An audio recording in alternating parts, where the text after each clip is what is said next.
Caso tem bastante tempo tá anda é de um par ainda anda básico também avete nós agora que tem fase de atendimento de testigo então ave de parte de senhor Pisas e dois companheiros de seu partido atendem o último testigo por lo pronto. Então, Kiko vai estar o seguinte passo, o processo lo sigue. O seguinte passo está com agora que de parte de senhor Rosier tem a oportunidade para trazer testigo. É caso também menete conhecer over de pergunta com lo que senhor Harmes, Monique Felida e senhor Pisa a declarar e dia que o governo acai essa que ofereceram sem passar-lhe com um assento for de MFK e também governo esse é isso que está na ordem, então basicamente gente não está presente desse está senhor Rosier e senhora Monique Felida, então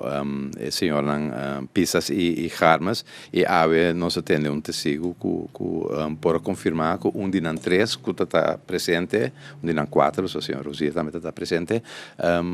avisa over de contato que está tendo certo dia, está correto. No caso que é caso civil, é caso que o senhor Rosier começa contra de Pisas, Felida e Harmes, em qual está alegado que não é verdade o que a empresa declarar, ela começou caso para estabelecer que isso não é verdade. Se logra esse, lo que te segundo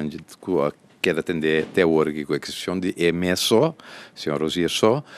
nota indicar que o é caso sobre a empresa declarar coisa consistente com o outro e que quadra com o outro, e depois tem testigo de fora também que confirmar que o que não é declarado correto. A faltando parte de lo que não é declarado correto. Então,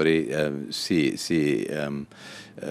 senhor Rosier meste por apresentar com o testigo que não está presente durante a conversação, mas já bom da nossa parte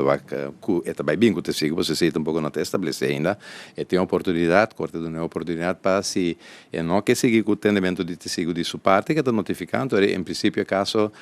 também back riba lo que nós chama rol, den qua ambos partido não de minha parte, lo por dar uma conclusão over de Kiko não tahanha que é testigo não a estabelecer. Então, depois de ser corte, toma veredicto, toma sua decisão, riba a petição de senhor Rosier para declarar que o que meu cliente não a declarar não é correto.